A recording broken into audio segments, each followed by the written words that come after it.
Good evening, ladies and gentlemen, and welcome to Ron Mahaffey Memorial Field in Dunning. Thank you for joining us here on Central Nebraska's Sports Source, our first video-only broadcast, as the Sandhills Thedford Knights host the Pleasanton Bulldogs in a district matchup to see who will come out as top dog. I'm Gavin Higgins. To my right is Jeremy Shipe, and on the camera, the one and only Nicole Shipe helping us out this evening. A big thank you to her for coming with us to Dunning to help out with this great game we have in front of us, Sandhills Thedford and Pleasanton. Jeremy, should be a great game. Yeah, I mean, you just look at the records to begin with. These are both teams that are used to winning this year. Sandhills Thedford 7-0, Pleasanton at 6-1. You dive deeper than that, and the matchup continues to look attractive after that. So Sandhills Thedford going to kick off. They won the toss and deferred and will kick to Pleasanton. Gugamus will tee it up and let it fly. Back to receive and taking it in the end zone is Traven Went. And so Pleasanton will start with the ball at their own 15-yard line. And as we begin our broadcast, we want to thank some sponsors making this video broadcast possible. They include Roadside Inn, Midwest Partition, Ewalt's Grocery, Sandhill Oil, Harsh Mercantile, Sandhills Corral, Thedford Public Schools, Crossroads Auto Repair Specialist, Nebraska State Bank, Western Nebraska Bank, Custer Public Power District, Consolidated, Security First Bank, Agland ATV, Bubba's Smoke Shack, Pleasanton Processing, Pleasanton Livestock Service, Phillips Insurance Agency, and Town and Country Bank. We'll take a look at Pleasanton starters here in just a moment as they are underneath and ready to roll. Ball is loose on the ground, and immediately Sandhills Thedford recovers.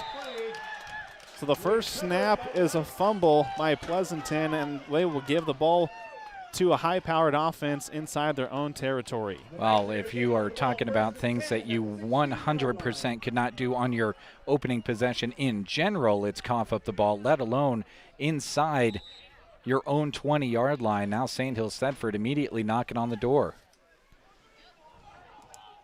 Zudervern under center. He'll hand it off to Hickman on the right side, looking for the edge. Chill trying to find it. Big block on the corner, and then being eventually pushed out of bounds after a gain of 9.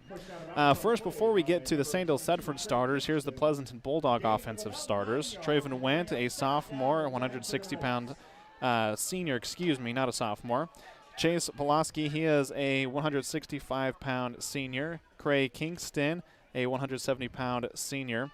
Luke Pulaski, he is a 190-pound senior. Caden Kershaw, a 210-pound sophomore. Carter Klein, a 310-pound freshman, as Hickman's going to take it to the near side and score with ease. So 2 plays for Sandhills Thedford, and they are quickly up 6-0. And to wrap up those starting offensive players for Pleasanton, Jayshawn Pugh, 286-pound senior, and Blake Wilson, a 242-pound junior.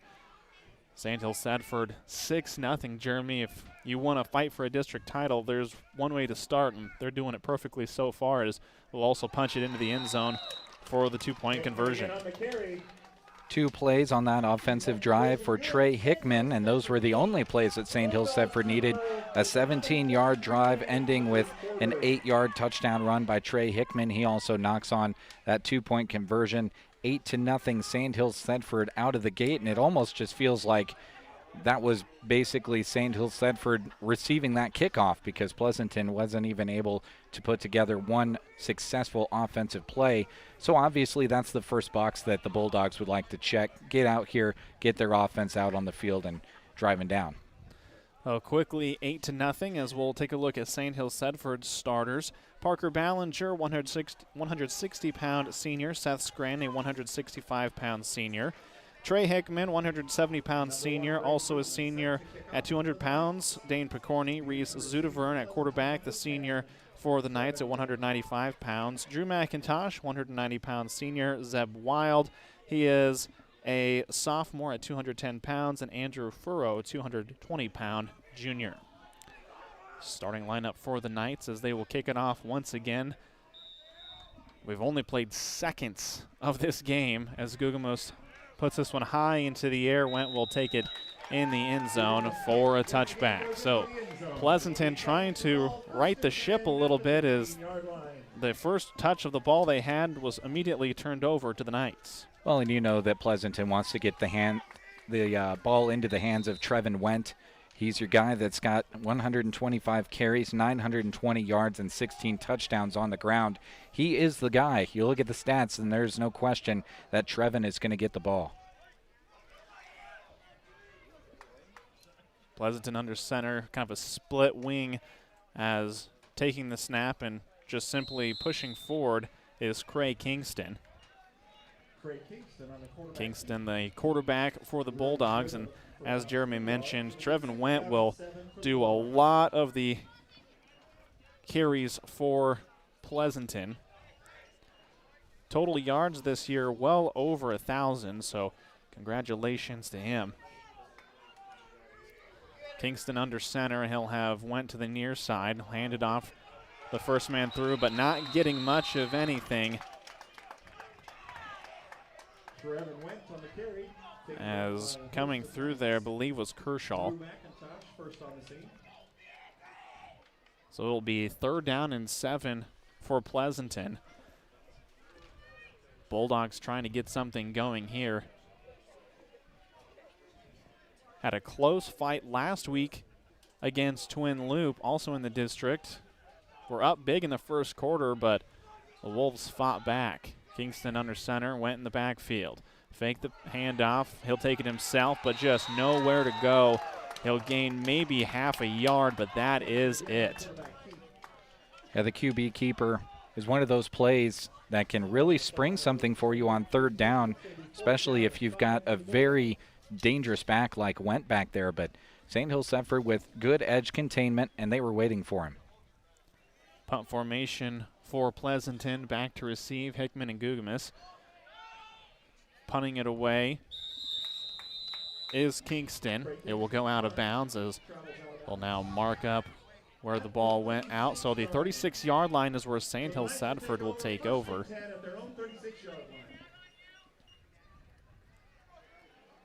Just a few minutes into this game, 10:01 on the clock as Sandhills Thedford looking to try to go up 2 scores. Pleasanton defense is pretty solid, pretty big up front. Probably one of the biggest teams that we've seen all year. They'll hand it off to Picorni, first man through. He'll gain 2 on the play. Bring up 2nd down at 8. Well, and if you're going to take down Dave Picorni, it's got to be a tackle exactly like that. That was a really, really good job by Pleasanton's Chase Pulaski.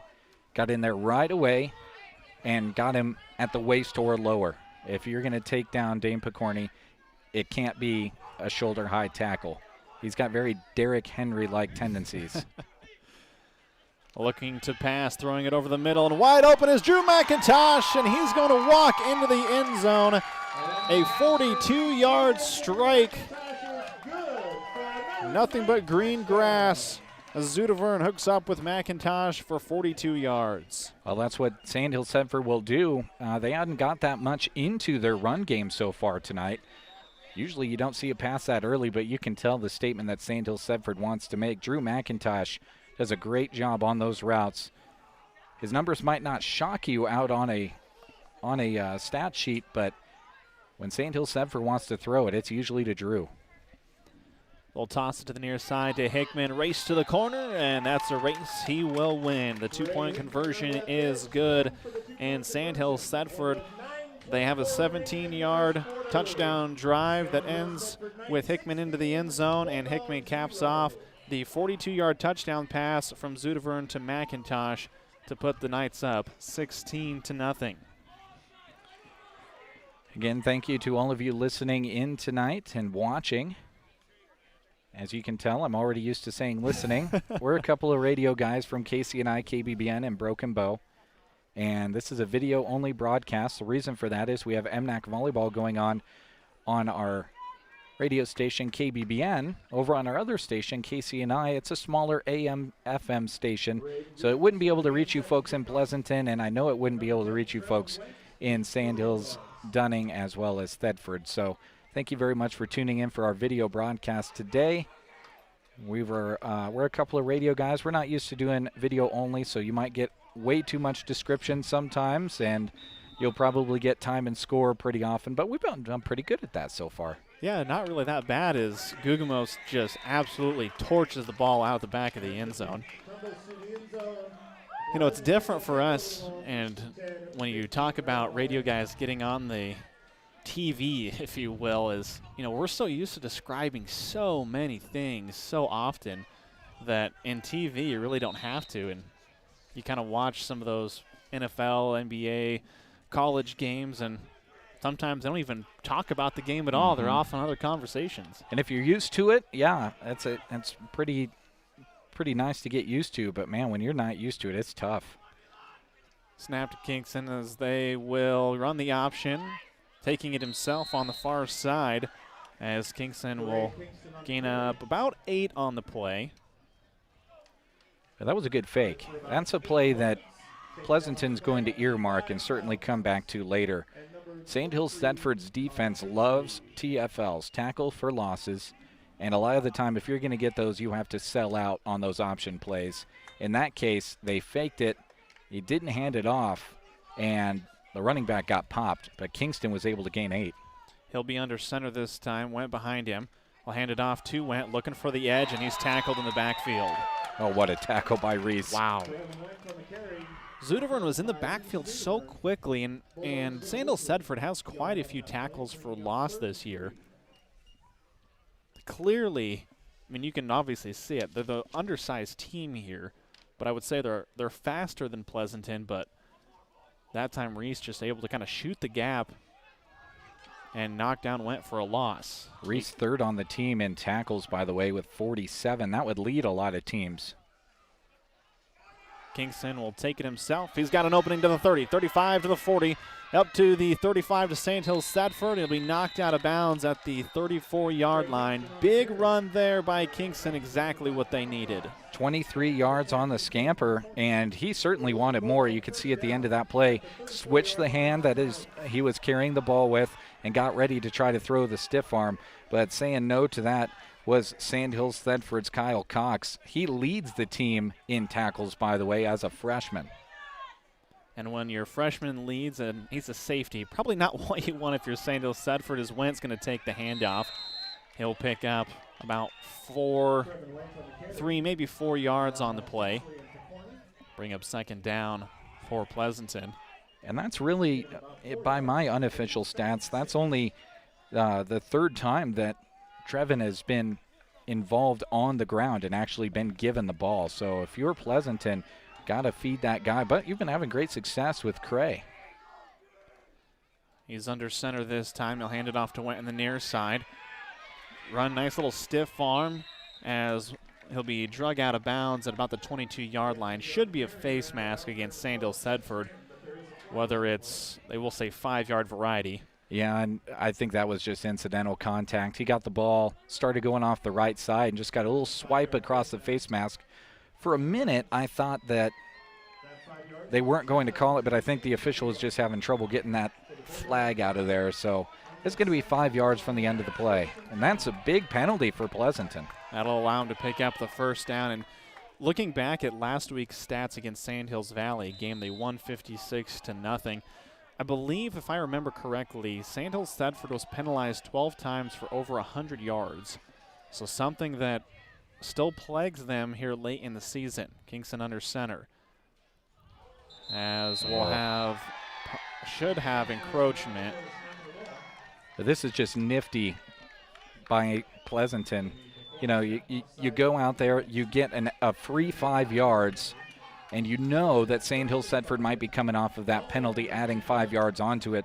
Might be a little bit frustrated, ready to get in there and get physical again on the next play. You come out, you call a hard count. I wouldn't even be surprised if they didn't have a play call that time around. But the nice hard count from Cray gets another 5. Kingston just barely off the ground. He's going to take it himself, go straight forward. But wrapping him up and not preventing him from going any farther was Andrew Furrow. I think he picks up maybe 1 on the play. Second time they've tried that. Now, on that, you'll see those wings start to creep out a little bit. That's something that could fake that quarterback keeper back up and then just throw it over the top. I'm really impressed with how Cray gets under center.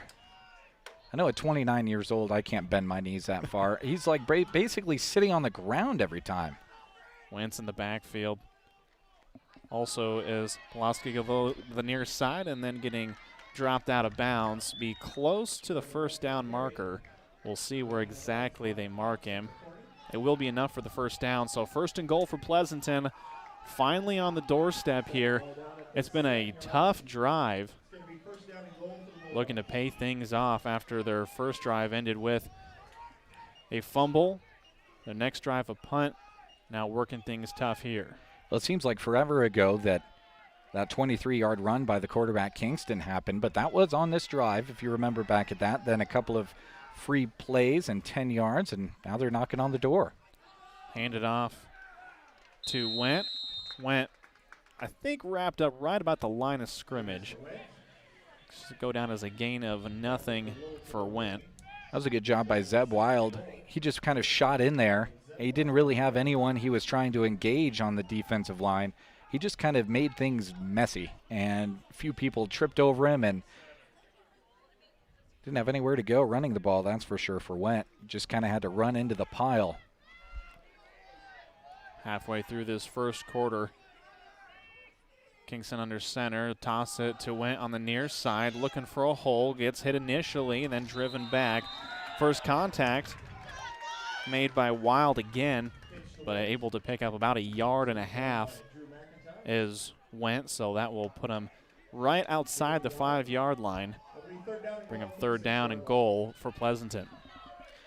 Well, now you're in the shadow of your opponent's end zone, and things really tighten up. The field gets shorter for Sandhills Thedford. We'll see what Pleasanton draws up here. Wentz got some speed, so wouldn't be surprised if they run the option to the left, trying to catch that edge. Looking to pass now as Kingston just throws it up. He had so much pressure in his face, he didn't even get into his drop before getting knocked down. McIntosh right in his face. That'll be 4th down for the Bulldogs. Likely going to go for it here. Well, Drew went unblocked, and he went unblocked right up the middle as well. That's something Pleasanton's going to have to key in on going forward. They're going to talk things over. 4th down coming up. That's going to be big.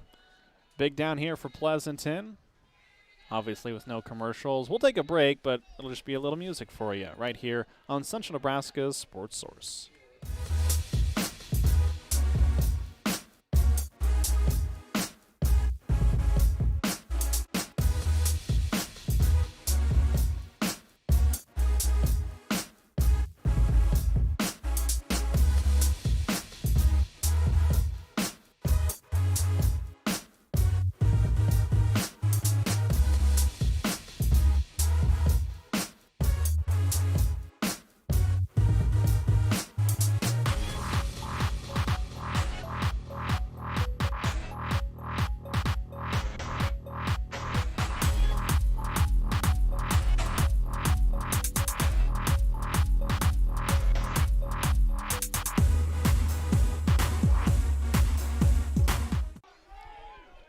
Welcome back to Dunning, as it'll be 4th down and 6 for Pleasanton.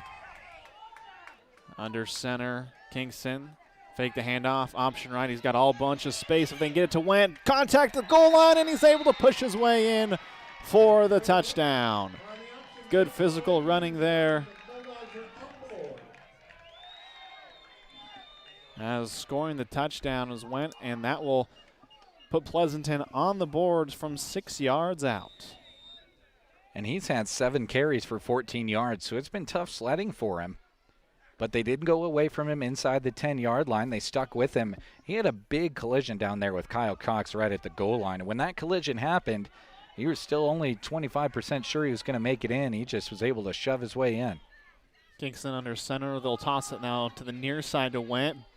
Pile of bodies at the 1-yard line as Went will not make it in.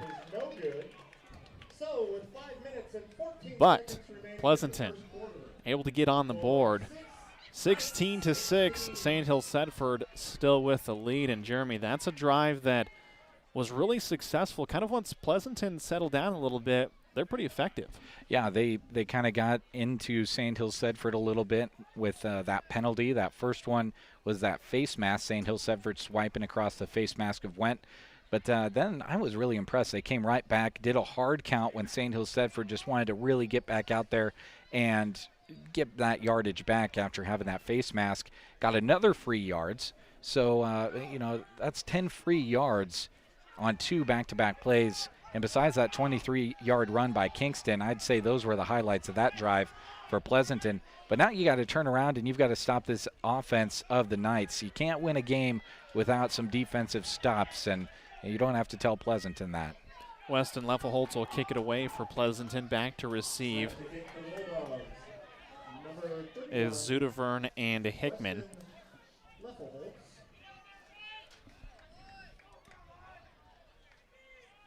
As we wait the official signal. And the ball is short and going to be kicked out of bounds, and I'm not sure that's probably what the coaching staff wanted. I mean, obviously you don't want to kick it to Hickman, but kicking it out of bounds at the 30, probably not what you want to do. This kind of makes a decision for Sandhills Thedford. They've obviously got a very dangerous return game, and even with that field position, they might. Yeah, they are going to elect to re-kick this one, so they want to give their return men some chances, and they've got lots of returns for touchdowns this year, and, why not? So they'll back it up 5 yards. Leffelholtz will kick it once again.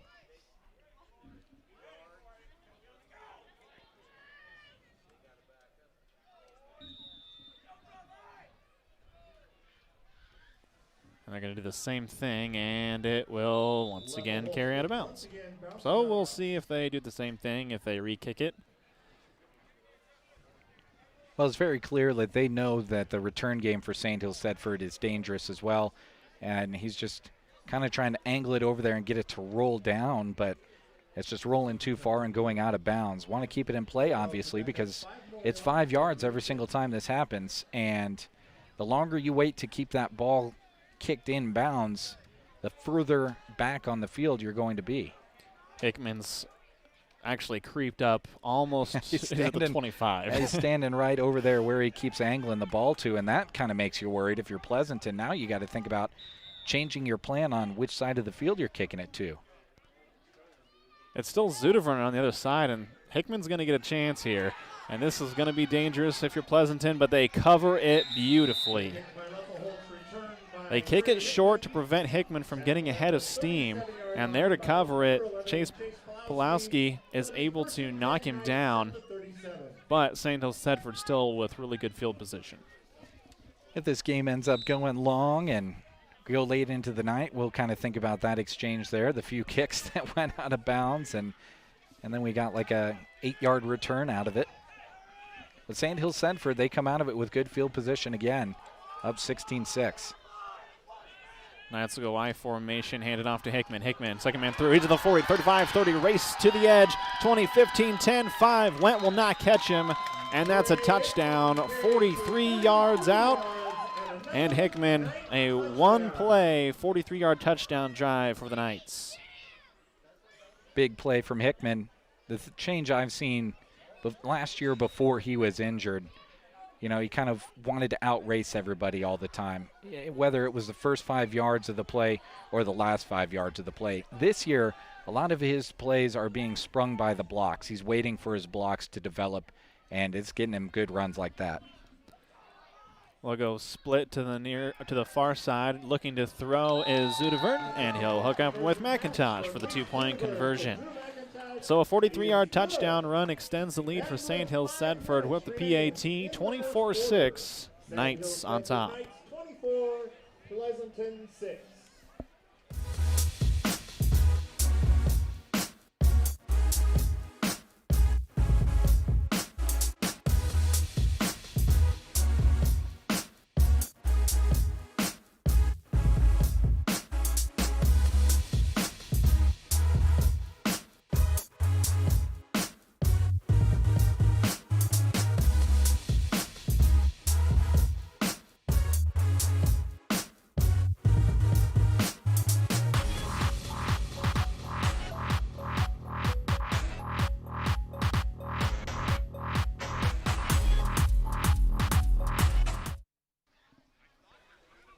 Gugamus will kick it away for Sandhills Thedford after the touchdown by Hickman. Now if you're Pleasanton, you again are searching for that stop. Sandhills Thedford's offense has really been your kryptonite. Wentz going to get a chance here. He takes it at the 5, goes to the near side, able to get the edge. He's to the 25, to the 30, to the 35, to the 40, breaking through a couple of tackles, and he'll get dropped at the 40-yard line, but we do have a flag. We'll see here. Any Sandhills Thedford fans that are wondering about MNAC, remember you can listen online and on the app, as Pleasanton will get flagged for a block in the back. You can listen online and on the app if you are maybe too far away for the signal to reach you on KBBN 95.3. Second set just concluded in the second round, quarterfinals if you will, and Myrna leading that 2-0. Block in the back is the call, and that's the first penalty whistled against Pleasanton. Penalty-wise, obviously, with that being the first, they've played really, really clean. So that's a good box to have checked going forward. Kingston under center, heavy overload to the left, just does get it off to Went, and then Went will be dropped after a gain of 4. They're really working Trevin hard. That's another 4 yards to make it 18 total on 8 carries. Sandhills Thedford not afraid to load the box, and if you're Pleasanton, that's something maybe you kind of notice right now. Sandhills Thedford's got 4 men down on the line oftentimes, and then they've got the linebacker standing right there. Pleasanton doesn't throw it super often, but maybe they'll work one in. Snap goes back as Went will take it. Ball is on the ground. It's loose at the 30. Picking it up and falling on it is Sandhills Thedford's Dane Picorni. And right now it is just feast for Sandhills Thedford. That's 2 fumbles lost by Pleasanton, and Went nearly was down on his back, but ripping at the ball were the Knights, and they'll take over. Well, in that first play of the game, I'm not really sure if the handoff went officially to Went with everything that was going on, but I did mark him down for that unofficially. So that's 2 fumbles by Trevin Went so far by my mark. So Sandhills Thedford will start with the ball as giving it to Picorni on the far side. Eventually be chased out of bounds, and we're going to have a penalty thrown against Sandhills Thedford for a late hit. I think Scranton's going to pick that one up. As Seth plays with his head on fire sometimes. And right there, just kind of finishing off the play a little bit late. Dane was going out of bounds and was out, and it is a personal foul against the Knights. We've seen that a few times, unfortunately, from the Knights. They're a physical team. I mean, holy cow, it'll be tough to find a more physical team, but I'm sure Coach Dine is saying, hey, when that whistle blows, you gotta hold up, because that costs some big yards here, as it'll bring up 2nd down and long for the Knights. It'll be 2nd down for them. Now at the Pleasanton 33. Shotgun, handed off, keeping it this time is Zudevern. He's up to the original line of scrimmage. He'll be dropped after a big gain there. 3rd down here for Sandhills Thedford. That is Reese's first carry, which is incredible. Yeah, usually you see at least 1 QB keeper for Sandhills Thedford, at least in this point in the game. But it's hard to go away from your running back, Trey Hickman. The last 2 times he's touched the ball, he's gone for a touchdown, 8-yard touchdown run, and then the 43-yarder the last time out for the Knights offense. Zudevern has 31 carries for 256 yards this year. Obviously tacking on a few more. Taking the snap, handing it off to Hickman. Hickman up to the 20. He'll be knocked down at the 19, might have given him up to the 18, so it'll bring up 4th down for Sandhills Thedford. Well, this is a big 4th down, obviously, for Sandhills Thedford. You can put your foot down a little bit more if you're able to pick this 1st down up and then continue your drive, but it's even bigger easily for Pleasanton. 24-6 ball game. You want to get a stop after turning the ball over in your own territory. Let's see what happens. Logo I formation. Picorni, Hickman will take it. He's up to the 10, 5, and he'll walk into the end zone for a touchdown. So from 18 yards out, Sandhills Thedford is able to punch it into the end zone as they take advantage of the Pleasanton fumble. 84 yards, 5 carries for Trey Hickman. He's being very selective with the holes that he runs through, and those holes he's running through are very, very wide due to the Sandhills Thedford front in front of him. Those guys are undersized up there, but they're getting the push. We'll kind of go in a T formation, hand it off to Hickman, race to the edge, swim move past, and he'll score the 2-point conversion. So Hickman has been the workhorse here early for the Knights with 2:36 on the clock. Sandhills Thedford 32, Pleasanton 6, as the Knights continuing to roll here early in this one.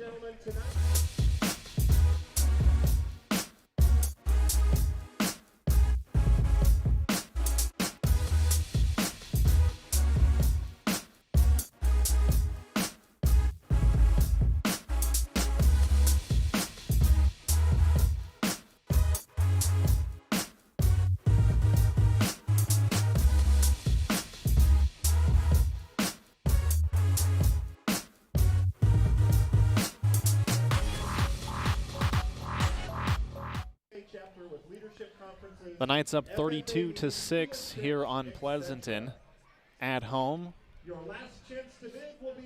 Sandhills Thedford currently atop the district standings. Ansley Litchfield sits in between them and Pleasanton.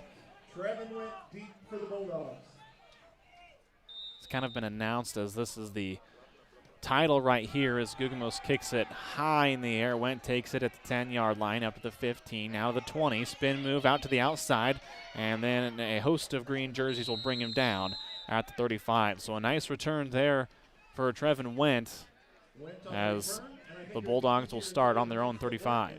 One heck of a spin move back there inside the 20 as well. He left a Knight in their shoes. Those are some of the moves that Trevin would like to pull offensively, but Sandhills Thedford has been in the backfield immediately. And the way that the last series went for Pleasanton, I don't know if it's in their playbook, but a play action or a bootleg or something to get out in space and just really fault Sandhills Thedford for selling out on that run up the middle. Kingston will fake the handoff. He goes to the far side, looking for the edge. And just as you were saying that, ran that perfectly. Nice little gain there of 5 for Kingston. That's one of those, if you're Sandhills Thedford, you got to stay home because of that exact reason. On top of that, Went has enough speed. If he gets an edge, there's a good chance you're not going to catch up to him. Yeah, Cray and Trevin, they are quite the duo. Right there, the fake handoff. Just a little bootleg. Didn't have to roll out all that much either. This time, Went will get it. He gets into Sandhills Thedford territory by 2 yards. So I'll bring up 3rd down and 3 for the Pleasanton Bulldogs. And I know that Trevin only got 2 yards on that play right there, but that might have been no yards or for a loss if that previous play didn't get into Sandhills Thedford's mind a little bit and make them think, oh, we need to remember the edge as well. It's all those plays that lead up to the next one. Kingston will go under center. Went will be split off to the near side. And it'll be an option, and being drugged down eventually is Kingston. He pulled the ball out of the belly of Chase Pulowski, but really there was nowhere else to go with it. The defense just swarmed him so quickly. That'll be a loss of 1 for Pleasanton. Well, that's going to serve you well when you go into the playoffs if you can cover the read option well. Now, there are a lot of Class D2 teams that run that offense to a T, and we saw a lot of it in the playoffs last year. I'm sure we'll see a lot of it in the playoffs this year. One team I'm thinking of is a team we'll see tomorrow in Selma Myrna and Arcadia Loop City. That read option and Selma Myrna runs, it's pretty good, and they've got a trio of runners that are quite the offensive-minded folks. Kingston under center. He'll fake the toss, keep it himself, but he is not going to make the line to gain. So that will be a turnover on downs and give the ball back to Sandhills Thedford. Well, he gains back the yard that he lost the last time he ran it, but if you're Pleasanton, you're kind of I admire that they're not going away from going up the middle, but here so far in the first quarter, there has been little to nothing up there. You know, those runs up the middle have been good for maybe a maximum of 4 yards. Kingston, when he's gotten out in space, and Went as well, have had success out there. They just got to get there first. Handed off to Picorni. Picorni on the far side looking for space. Gets drugged down by a Jersey 1 yard short of the line to gain. So a big gain of 9 there by Picorni. And if you're Pleasanton, the issue is Hickman's been able to gash you a little bit, and then you turn around and got to try to drag down one of the best fullbacks probably in Class D, if not all the way up to Class B. Phenomenal athlete as Kyle Cox will come into the game as quarterback. They'll put Zudevern in front of Picorni. Picorni will get the handoff. He gets the first down, goes through on a would-be arm tackle, breaks through another one. He's at the 20, 15, 10, 5. Touchdown, Sandhills Thedford from 34 yards out, 33 yards, excuse me. That's a touchdown for Dane Picorni. Well, you do 5 rushes with Trey Hickman, 3 of the 5 being touchdowns, and then you feature Dane Picorni the next time out. He touches the ball twice and scores the second time touching it from 33 out. They'll look to add on 2 more. You know, the additional problem is you have Kyle Cox who can throw the ball around pretty well.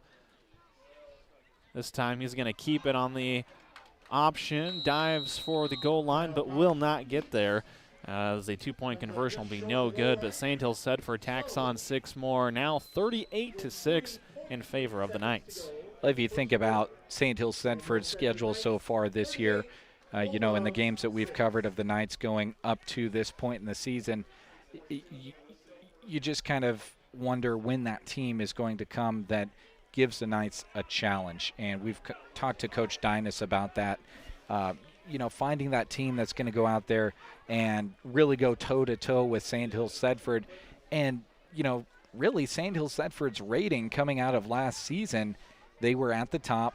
BDS lost some players, the state champion in D2 last year. Sandhills Thedford lost some players as well, but I think that they got that top spot rating. And really, if they would have started at 2 or 3 or something like that, and the teams ahead of them were winning games, I'm not sure Sandhills Thedford would have moved up, just because they were blowing opponents out all throughout the season. And, you know, Sandhills Thedford, they've got 3 players that have played a lot of games where they've only played a half, and they've stayed healthy this year, which was important for Coach Dynas and the Knights as well. Gugamus puts his foot into it. It'll carry into the end zone for a touchback. You talk about those ratings. They've been in every poll, basically, when you talk about Omaha World Herald and Lincoln Journal-Star.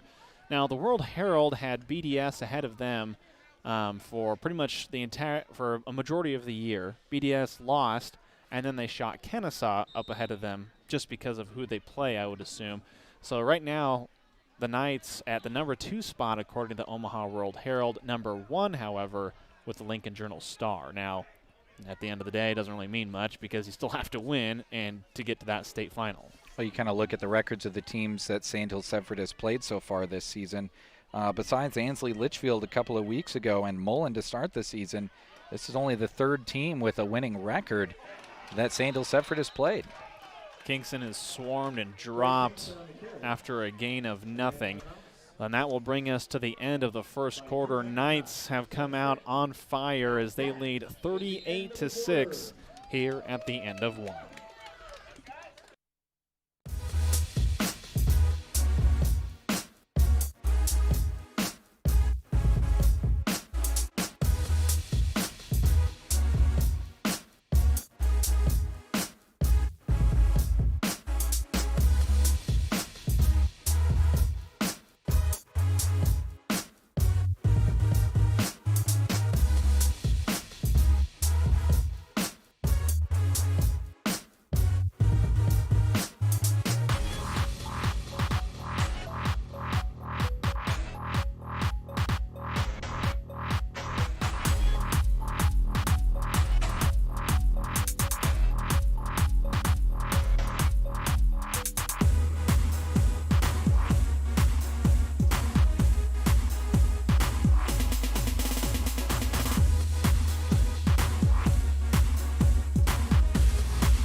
38-6 as we start the second quarter. Second down for the Bulldogs.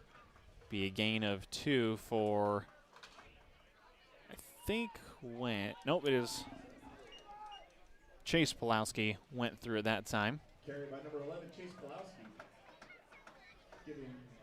Be third down and about 8 for Pleasanton. Just trying to find something. Well, you've got the ball on the far hash if you're the Bulldogs. You've had some success on the outside. Would really like to see them run some kind of bootleg or option over here towards us. They have went on the far side. Kingston rolling, throws it, puts it up in the air. Cox settles underneath of it, turning around and coming back the other direction. Cox at the 40, 35-30. We do have a flag on the play. Now he's at the 20, cuts back inside, just gets tripped up. Good fingertip tackle by Kobe Martinson. Somehow is able to reel him back in. Now we'll see what the flag is. It's currently at the 36-yard line, and Sandhills Thedford will be flagged for the holding. The flag came out at a weird time. Came out like right as the interception happened. And by that time, everyone kind of had their head turned and was getting ready to go and block back for the Knights. Kind of interesting. I don't know. Maybe that's one of those ones where the hold happened going into the route. And that would indicate, yeah, because Pleasanton has the ball, it would indicate that they called the holding on the route. So with a fresh set of downs, Pleasanton moving forward as Pulowski will get dropped after a gain of about a half a yard. Just trying to change things up as Pleasanton. Now we saw a lot of kind of this similar type of play just a week ago when Nebraska played Michigan. Trying to run the ball up the middle was nearly impossible by both teams, but it helped set things up for both squads later on in the game. It's really, really hard when nothing is there to continue to do it, but you're right. It opens things up, and as soon as you go away from it, you become one-dimensional, and your problems become even greater. Rolling with it is Kingston, but he didn't have a chance. McIntosh was on his hips even before he turned to make the bootleg to the near side. Loss of about 5 yards on the play. That'll bring up third down and 13 for Pleasanton. Maybe 12, somewhere in that area. Do want to say it is a gorgeous night. For those of you who are watching, obviously you have no idea, but there's just a breath of wind. There's hardly any clouds anymore as it was raining earlier today. Kingston looking to throw, feeling pressure, puts it up, throws it over the middle, and just unable to bring it in was Trevin Wentz. Just could not pull it up off of the ground. I think Zudevern got a piece of that. Ball came out a little bit funny on the other side of his hand, and I think it just made it hard enough for Wentz to catch that. I don't think if Zudevern doesn't get that pinky on it that Wentz wouldn't be coming away with that one, possibly inside the 30-yard line right now. So big play defensively for Sandhills Thedford. Kingston will punt it away and just kicks it out of bounds. Smart move. Standing there in the backfield, you've got Kyle Cox, who on the interception returned it about 30 yards, and Hickman, well, we know what he can do. 9:39 remaining here in the first half. Sandhills Thedford's been able to move up the field. They haven't had to move a long way. They've had pretty good field position every single drive, and this is going to be one of them. They'll start on Pleasanton's 32-yard line. Well, I know it sounds cliche, but if you're the Bulldogs, you got to check one box at a time, and that's by winning one play at a time. This one's not completely out of hand. We haven't even played a half of football. They'll go back with Zudevern a quarterback, handed off to Corney on the near side. There's a wall of blockers if he's able to get up any farther. He picks up a few on the play. Bring up second down and about 5 for the Knights. About 6 yards on the play. Pleasanton's only blemish on the season is against Ansley Litchfield. Beyond that, Bulldogs have been able to handle business pretty much across the board. Had some close games. Obviously, they weren't hoping that we're going to be close, but beyond that, but done pretty well. Hickman will get the handoff, go to the far side, and Pokorny just lays a block out there. As able to bring him down is Chase Pulowski. Taken down by number 9, Kobe Martinson. For those of First and 10 for the you who Knights. don't know, which is probably very few, Pokorny, a Bulldogger as well, so moving a couple 100-pound person out of the way isn't that big of a deal when you're trying to wrestle down some big calves. So big man out there, I formation, as they'll go with Pokorny out of the middle, but a great job defensively by Pleasanton. They bottle him up at the knees and knock him back. That'll be a loss of about half a yard for Dane Pokorny. Caden Cashaw in there for Pleasanton. First one that was there just kind of bottled things up, and coming in and finishing things off was Jay Sean Pugh, a 286-pound defensive lineman, and he gets involved, you know it. Second down and a long 10, I formation. They'll fake the handoff, looking to pass, throw it over the top, looking for it as it'll be tipped and out as Seth Scranton was there. But I believe we're going to have pass interference, as I think Martinson was making contact with Scranton trying to come back for the ball. That ball was right there. It was thrown exactly where it needed to be. If you're able to get a little bit more on it, maybe Seth is able to run into the back end of the end zone and have a chance at it. But throwing into double coverage like that, show a lot of confidence in Seth, too, to take that shot and try to make a big play here with under 8 to go first half. Yeah, as that will be the flag against Pleasanton. And that's the second time we've seen penalties against the defense on passing plays that really weren't necessary. The defense was there. Wasn't really a need to interfere, as it'll be second down and 1 for the Knights with that penalty. Under center, handed off to Pokorny. Pokorny a couple trots, and he'll lean forward to get to the 1-yard line. First down and goal for Sandhills Thedford from the Pleasanton 1. At the 1-yard line. Unofficially, Dane Pokorny with 6 carries for 56 yards, also had that 33-yard touchdown run. Sandhills Thedford spreads the ball around pretty well, especially on the ground. Up to this game, 70 carries for Hickman, 65 for Pokorny. Pretty even, obviously, in this one as well.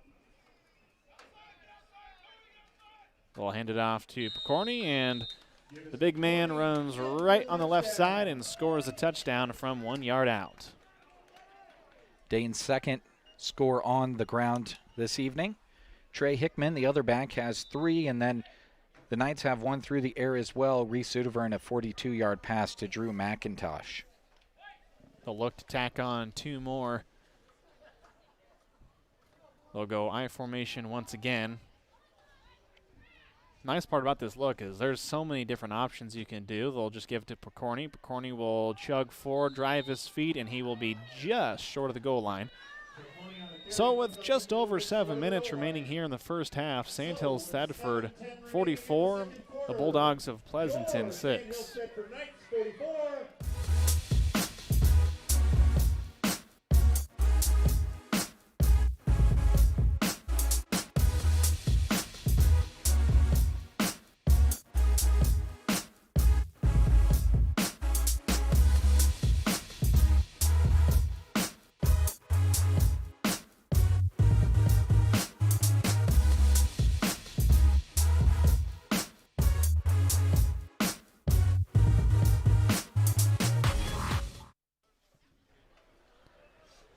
The Knights up 44-6 here at home against Pleasanton. A big thank you to all of you watching. I think we're just short of 200 people on all of the platforms. And remember, if you have family who would like to watch, they can do so on YouTube, which is KCNI/KBBN, Facebook, Sandhills Express, and Twitter at KBBN Sports. Gugamus to kick it away, puts his foot into it. Went at the 1, will take it at the 1. Up through the middle to the 15. Hill's up to the 25, now to the 30. He'll get dropped at the 34-yard line, which is where Pleasanton will start with the ball. One of their best starting field positions of the game. I tell you what, Trevin is quite the talented returner. He ran it right up the middle that time, and that's where he saw the opening, and it got him a good, 34-yard return. So you obviously are a weapon on offense, but it's hard not to feed a guy that puts you in great field position. I'm sure he's got some great kick returns on the year. Coming into, so this is through 6 games, so not counting last week. He had 273 yards in punt returns and 295 in kick returns. A weapon on special teams. He'll get the ball on the far side, kind of pokes his way through and picks up 6 on the play. So a nice gain there by Went. Tackled by Zeb Wild. Maybe a little bit tender right now, kind of standing up, trying to shake off a couple of big hits he's taken today. Big 7 minutes here for Pleasanton. The Bulldogs can go down the field and score here. That gives you a good feeling going into half. We'll hand it off to Went. Went will be wrapped up in the back and then be knocked down. Really nothing they could do there to try to keep him from falling. That'll be a loss of about 1 for Pleasanton. That's unfortunately just kind of been the deal here for Pleasanton, is they've been able to pick up some big yards, and then all of a sudden the defense for Sandhills Thedford is just living in the backfield. Yeah, first play of this drive was a 6-yarder, and now you're going backwards. Trevin Went, 25 rush yards on 12 carries.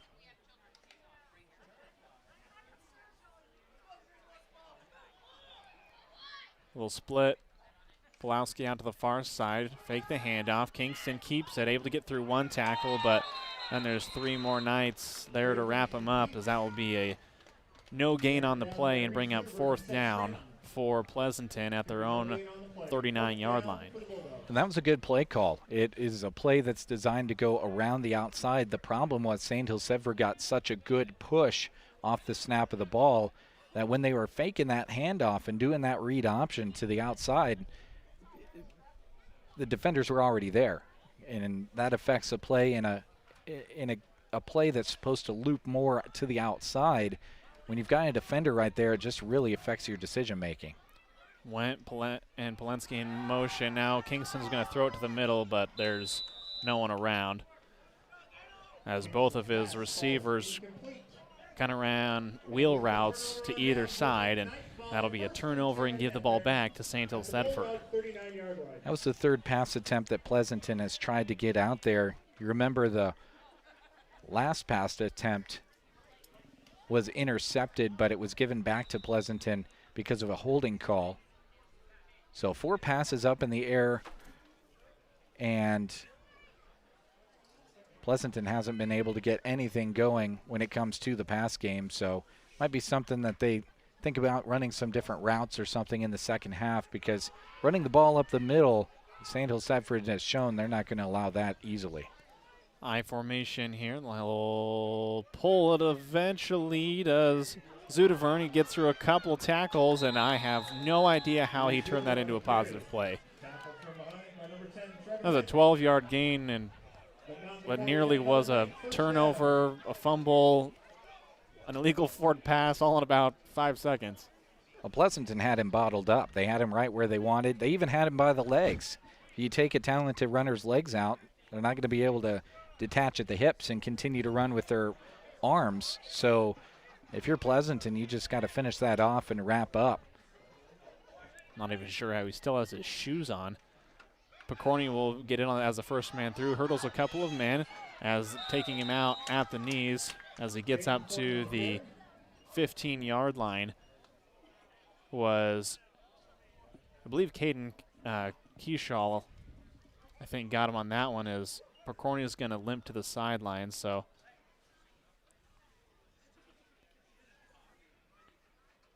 already seen him telling a couple of people, I'm all right, I just got to walk this one off. So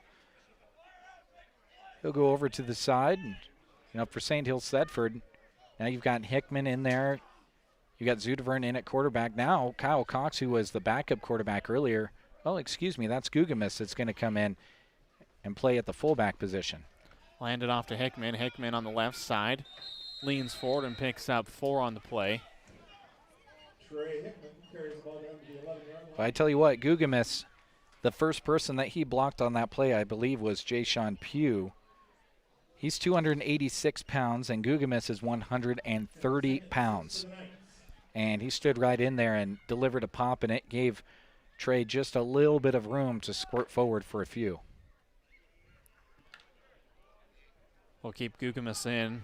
Zudavern will go under center. Hickman in the backfield as Corney comes off with that lower leg injury as Zudavern able to get through a would-be tackle, and he'll scamper in for the 11-yard touchdown run as Zudavern adds to the Sandhills Thedford score, now up 50-6. 11 yards out, and again, Pleasanton had him around the knee, but Zudavern, he must just have some powerful quads. He just kind of throws that knee up in the air, is able to just really sneak that leg out of there. And he made quick work of the 8 yards ahead of him after made that first 3 and almost got tackled.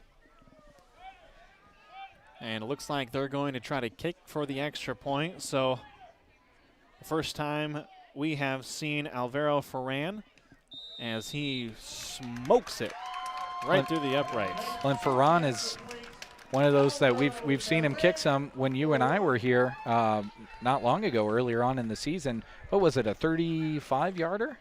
38-yarder? It was something nearly like 40, that. yeah. Almost knocked home a nearly 40-yard field goal. The foreign exchange student from Spain for Sandhills Thedford, Ferran, has given back the kickoff duties to Gugamis as he has come back for Sandhills Thedford, but he's got one heck of a lead foot on him. We'll see how much more we see of Alvaro here this evening. I really want to see him kick like a 40-yarder. He's got a heck of a leg, and I think it was the twin loop game. I think when we saw him just miss it. You don't see it that often. Coach Dynas talked about J.C. Nutter, who was a great athlete here at Sandhills Thedford for many years. He had a great foot on him as well, and said that since that, Alvaro, the only one who's been able to kind of match that distance. Gugamis will kick it away. It'll be high, right at the 1-yard line, and taking it is Went. He's up to the 20, but that is it. Well, I think I saw some smoke coming off the back of Drew McIntosh. He came all the way over here, ran across the numbers on the near side of the field, and looped all the way in and hopped on the back of the returner, just like he was a backpack, and Went couldn't hold him up. And I think that might be the shortest return that Pleasanton has had from Went so far tonight. They'll go with a slightly offset I formation. Went will get it. Now he's up to the 25. He'll be rolled forward, pick up. He'll be up to the 20. Looks like the in between the 26 and 27. They actually did mark him short on that return at the 19. So have to get up to the 29-yard line to pick up that first down as we head under 3 minutes here in the first half. Well, Pleasanton's got to make quick work, and maybe the 2-minute drill will be the answer for the offense. Went to the near side. He's got the edge if he can get there, as he will run out of bounds to stop the clock. Good pursuit there by Kyle Cox. Yeah, he gets a yard there, but would have liked to have been able to turn up the field a little bit quicker, and that's just good pursuit by the freshman Kyle Cox. Angled him out of bounds, and now you've got to face 3rd down and 1, which is not a gimme against this Knights front. It is good to see Dane Picorni is back onto the field. Got hit low on a run, kind of came to the sideline, gimping a little bit, but they're on the defensive side of the ball.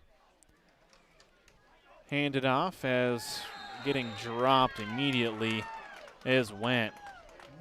They'll actually lose a couple on the play, which will bring up 4th down for the Bulldogs. Well, and I mentioned it, that 1 yard's going to be tough to pick up, especially when Reese Udavern comes flying through like that. Tell you what, Reese, he puts a lot of yards on those legs every single game. He's the quarterback, and then he goes over and plays defense, and you see him involved or in the area of a lot of plays on defense for the Knights. We'll have Pulowski in the backfield. They will pull the option, and taking it is Kingston. He'll be super close, but they will give him the first down. That'll be a 1st and 10 for Pleasanton. Good run there by Kingston. Yeah, 4 yards on it is what I'm going to give him on my unofficial stat sheet, and that's just a good job by Craig. Could have pitched that one, but if you can get that first down yourself without pitching it and risking a drop or you never want to pitch the ball backwards if you don't have to. I think that was a good decision by Cray. Kingston will take it under center, fake the handoff, throw on the option again, but he'll get about the exact same as he did when he got the first down, about 2-3 yards.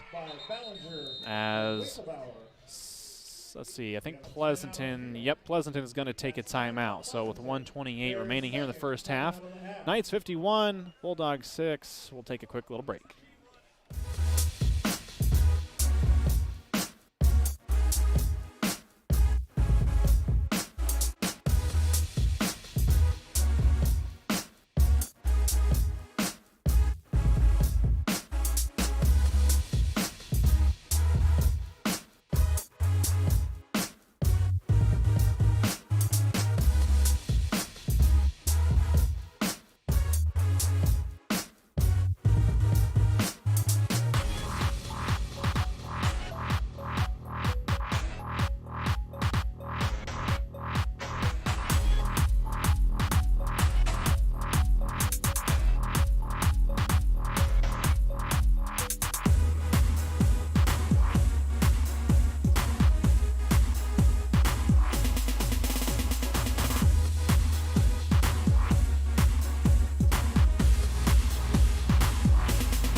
The Knights and the Bulldogs facing off here in the last game of the regular season. They'll both await their fates on Saturday, which is when the matchups will come out for playoffs, as Kingston heaves it downfield as no one down there cut the route short at about the 30-yard line. Well, Pleasanton right now on the passing game when trying to get that going is really combating two things. Well, one thing is the communication between the receivers and the quarterback on a couple of routes. We've seen kind of some shoulder shrugs and some what was that looks from the arms of the quarterback.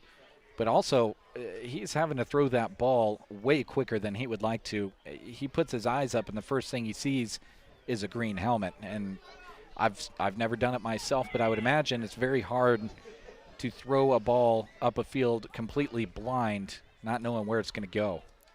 He'll fake the handoff as Kingston will keep it. Now he'll pitch it to Went, and that's kind of what you were talking about earlier, is the pitching it backwards it's going to be tough because you automatically lose yards, and Sandhills Thedford has been able to cover that. Yeah, and you do the pitch backwards in one of two situations. You are either going to get tackled and you want to try to get some more yardage going backwards, or you think that the man behind you has a better situation than you do. In that situation, Sandhills Thedford did a great job of covering the man with the football and the pitch man. Under a minute to go as Pleasanton is going to have to hustle to the line. They've got about 5 seconds on the play clock. Kingston under center. He'll take the snap, look to pass, rolls to the near side, able to get through a couple of would-be tacklers, makes his way up to the 30-yard line. Pleasanton trying to tack some points on here toward the end of the half. 15 yards on that one. 57 yards on the evening so far for him, and now that play was attractive enough to Pleasanton that maybe they'll come out here and try to run a couple more. They do have a timeout. They might be saving that. If they can get one more play in, they might have a shot at the end zone here on the next one. They're going to have to hustle or going to be out of time. Kingston under center. Went will be in motion. Fake the handoff, looking to pass. 5 seconds. Throws it up, looking downfield, and unable to corral it. Doing a really good job. Seth Scranton coming over and breaking that one up. So that's the 5th pass attempt. Pleasanton has yet to complete one. So instead of kind of going for a short underneath route or a run play up the middle, they use the pass, have the incompletion, stop the clock, and then they take the timeout to maybe talk things over might have a situation where they're just trying to set something up, get down the field, and you got to watch if you're Sandhills for those underneath plays as well. You can easily set up a hook and ladder from 30 yards out. We'll be in a good position to try to add some points on. And when we head into halftime, we'll take a look at the drive chart, check out some of the unofficial stats we have, and kind of take a little bit of a break as we prepare for the second half. We want to remind you folks that we'll have Anselmo Myrna facing Arcadia Loop City tomorrow on the radio. We'll be kind of back in our normal element and back on the radio with you, bringing you that game on KBBN 95.3 FM. Two teams coming off of the last 2 weeks playing a very tough Burwell team, but Anselmo Myrna and Arcadia Loop City, Anselmo Myrna for about 3.5 quarters and Arcadia Loop City for about a half, gave Burwell all they could handle. So now they're going to meet on the field tomorrow. We'll see what Pleasanton does here, looking to pass, steps up into the pocket, comes to a halt, throws it downfield, and does get it to Wendt. Able to finally connect with him from 30 on the dot. Yep, right on the dot. 30 yards out as Kingston is able to find Traven Wendt at the 1 yard line. He'll backpedal into the end zone for a touchdown. Well, you know what? If your first 5 passes have to be incompletions, why can't your 6th one be a completion for a 30-yard touchdown? That was a great play by Pleasanton. Took the time in the timeout, drew it up, talked things over, and scored one more time before half. They'll look to add 2 more on. Looking to pass and just getting drilled was the quarterback as McIntosh was in his face. So the PAT is no good.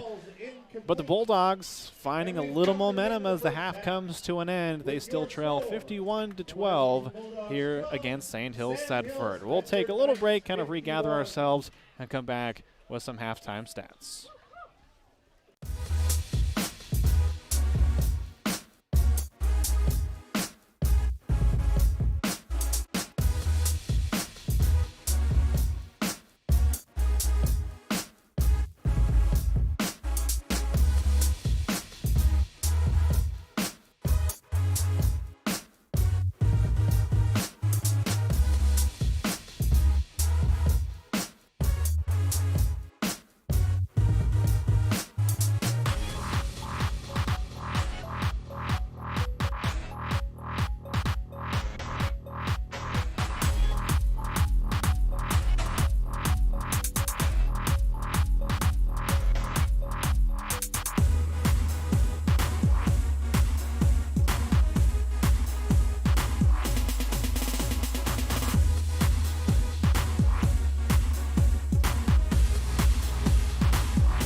Well, about 3 minutes remaining here in halftime as the team's just beginning to wrap up warm-ups. We'll go through kind of some of the halftime, first half stats and drive chart. Pleasanton started off the ball, fumbled it immediately. Sandhills Thedford recovered and then scored a touchdown shortly after.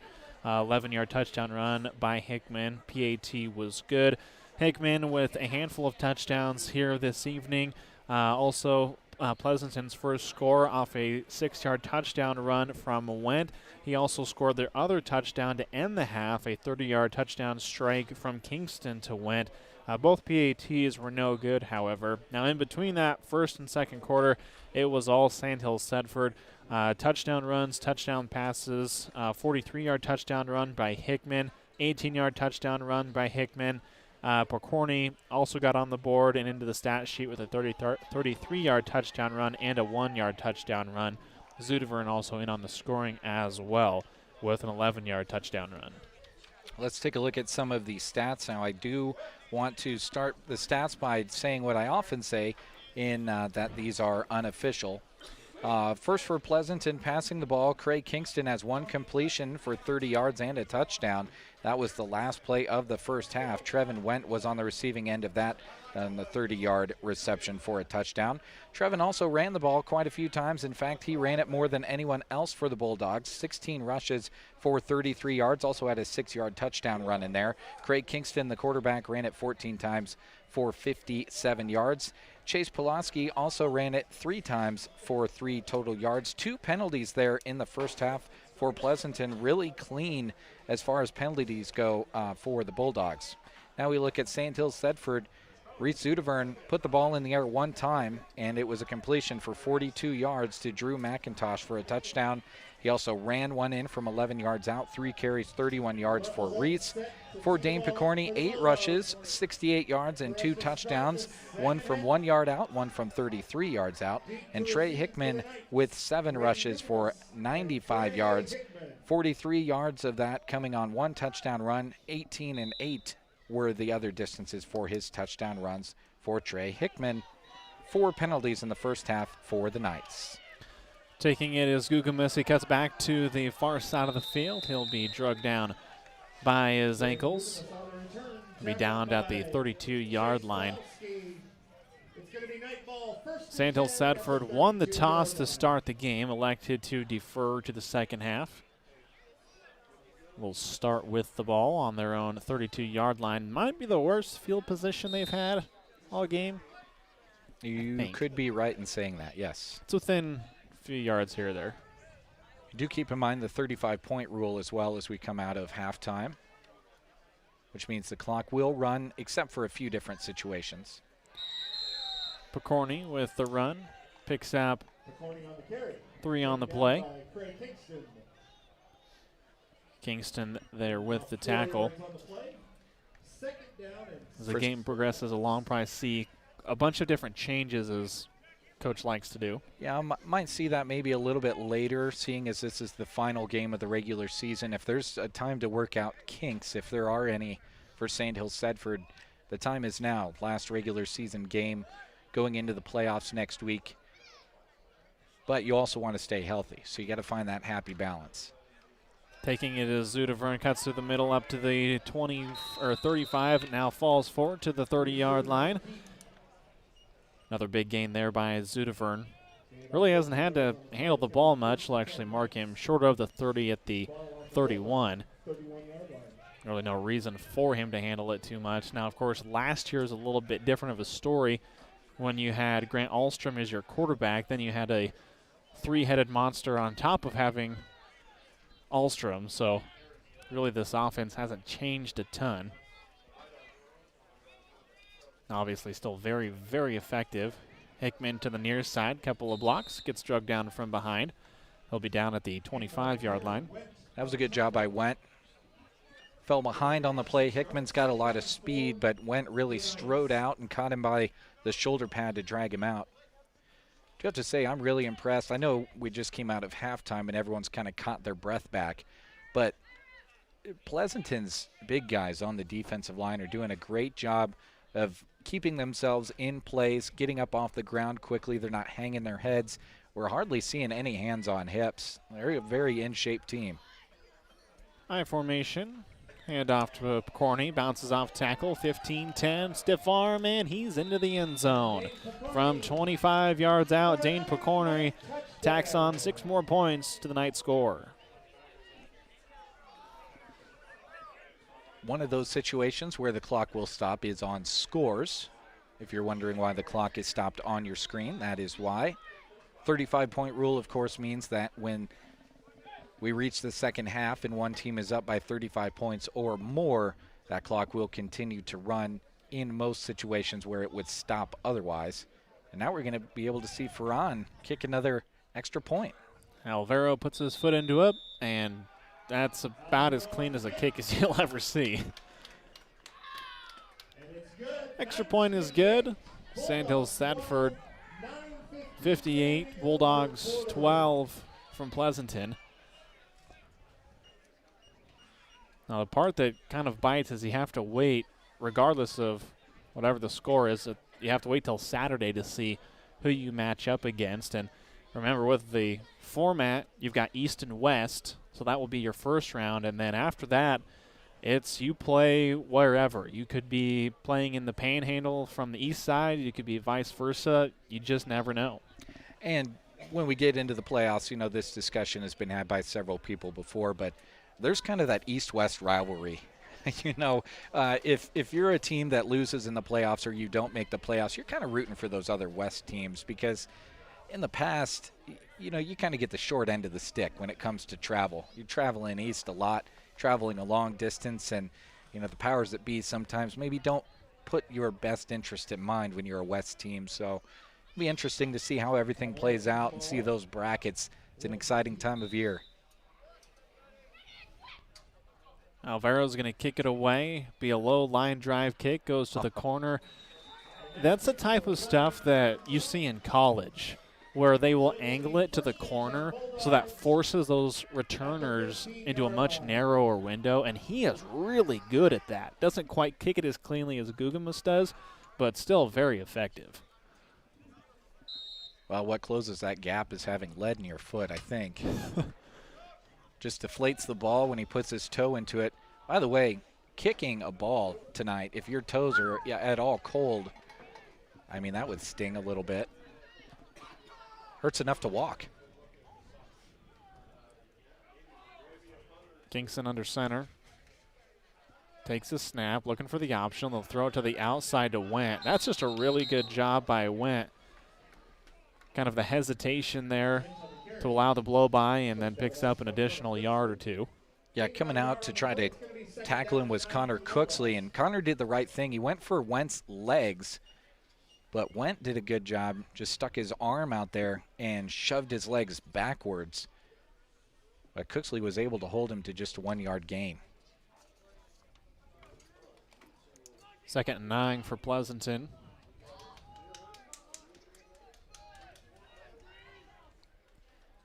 Hand off to Went to the far side. Able to pick up about 4 on the play. Might give him up to 5. Let's bring up 3rd down. And a nice little mid-range here for Pleasanton. Well, Trevin is about to go onto the second line of my stat sheet here. He's got 18 carries for 38 yards.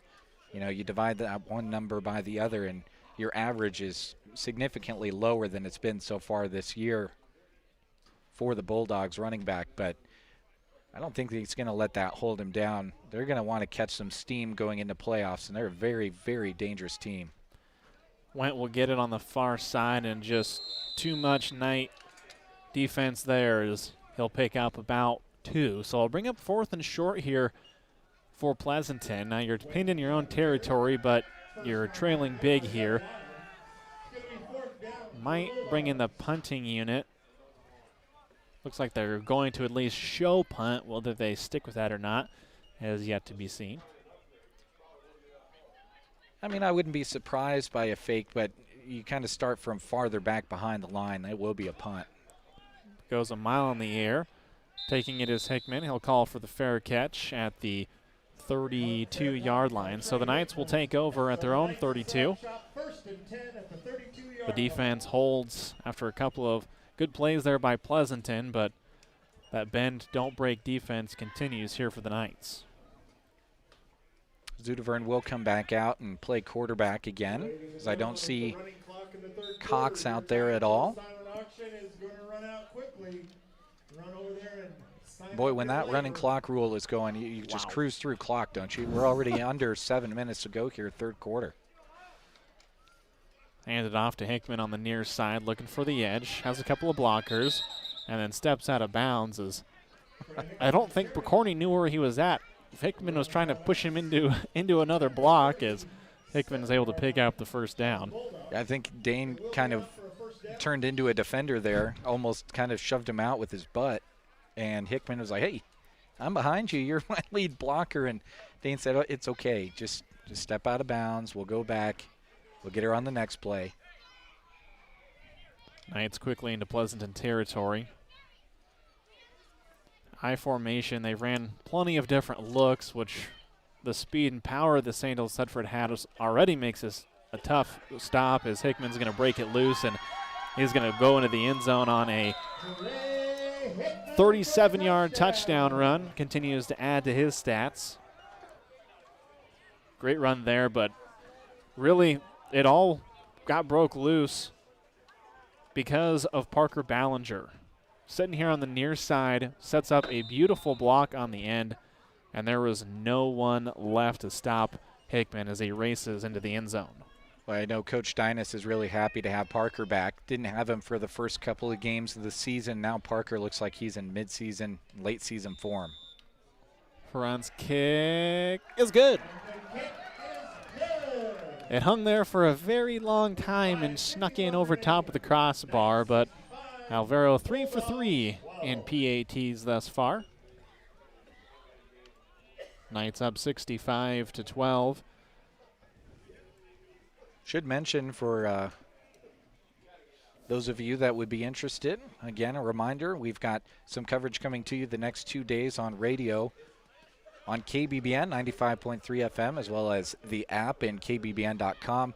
We're going to be back at the Gridiron again tomorrow, this time from Myrna, as Anselmo Myrna hosts Arcadia Loop City, two teams that on paper and coming into the game, it's got all the pregame hype you could hope for as we work our way towards playoff time. And then on Saturday, we're going to have a bunch of volleyball coverage for you as conference volleyball continues. Of course, it's going to be the MNAC, and we're going to be in North Platte bringing you coverage on the radio on KCNI Pure Country. A little bit smaller of a reach, so we're going to video stream in all the places you're watching right now as well on Saturday. And the Huskers are going to be on KBBN, as you can usually expect as well. Went up to the 20, to the 25. Nice little move. Cuts back across the field. Coming to the near side. Makes a man miss, and then will get drugged down at the 29-yard line. Well, Caden Hakey had enough of that. Caden ran right up on the play, and he was the last man there. So that's just good coverage there by Hakey, and went showing right there how dangerous he can be. Maybe not the fastest kid you'll ever see, but extremely shifty. I mean, just has that ability and that football knowledge to keep his shoulders over top of his feet. Makes a lot of people miss. I don't even know when to hit the juke button when I'm playing video games. To do it in person is just all that much more impressive. Well, handed off as Kingston will get it to Pulowski. That's just Chase's fourth carry on the night. 6 yards. Kind of spurt him in there every now and then to see if Sandhills Thedford is sleeping on it. They haven't, by the way. 6 yards. Second down for the Bulldogs. With the win, Sandhills Thedford solidifies that spot in the playoffs. Currently number 2 in power points in all of Class D2. So they'll be looking for a favorable position there.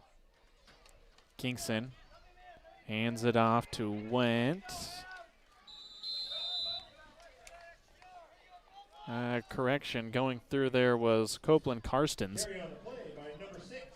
First time we've seen him here this evening.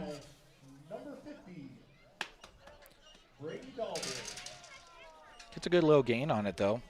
3 yards on that one for Copeland. Under 4 minutes to go here in the third quarter. Thank you to everyone for tuning in today. A little out of the ordinary for us to not be on the radio. Just how things worked.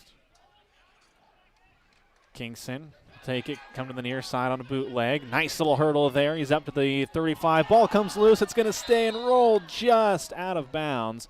It'll roll forward, so they should move the ball back to about the 29-ish yard line.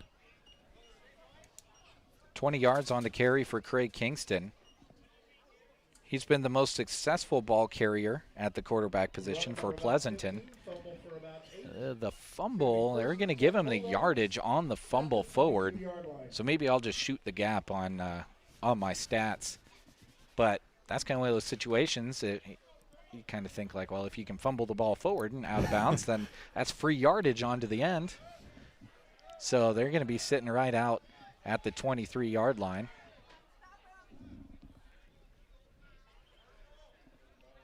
Go under center, slightly offset to the left, well overloaded to the left side, looking to pass. Furrow's going to put it in his face, throw it over the middle, and big contact. And I think we're going to have hitting a defenseless receiver.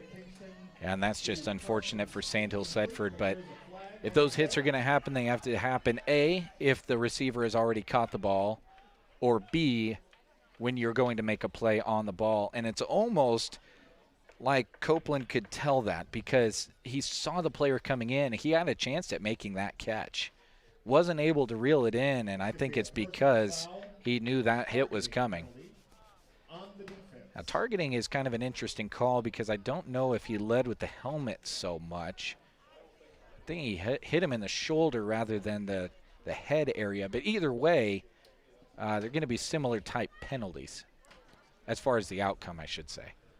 That penalty will march the ball to the And I don't know. First and 10 for the Bulldogs. I don't think anyone was ejected like in college, so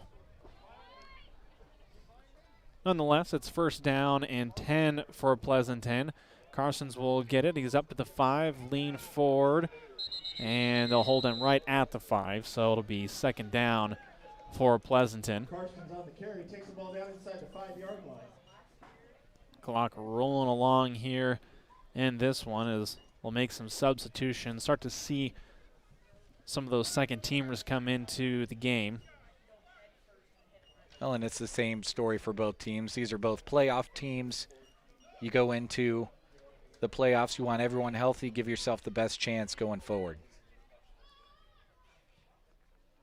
Ball on the ground, it's loose, dog pile, and I think Ryland Kingston, who is now a quarterback, was able to land back on it. Really landed on it and only lost about a foot, too. Which is decently impressive because usually what happens, that ball will get kicked around or try to pick it up, or it'll get tossed backwards. Weird stuff happens. Bring up third down and about 5 for Pleasanton. They'll overload the right side. They'll shift to the right as well. Ryland Kingston under center. Takes a snap, fakes the handoff, bootleg to the near side, and there to wrap him up and drop him. And I think they're going to say his forward momentum was down, but ending up coming away with the ball was actually Caden Hakey, but Kyle Cox knocks him down at the 9-yard line. You talked earlier in the game about how you don't really want one of your defensive backs to be your leading tackler. Well, you can imagine that a good amount of the tackles that Kyle Cox has made this season were ones a lot like that because he's got the speed to get into the backfield, and he did it right there and was able to get that TFL on the board. 65-12, Sandhills Thedford up. Take a break, come back right after this timeout.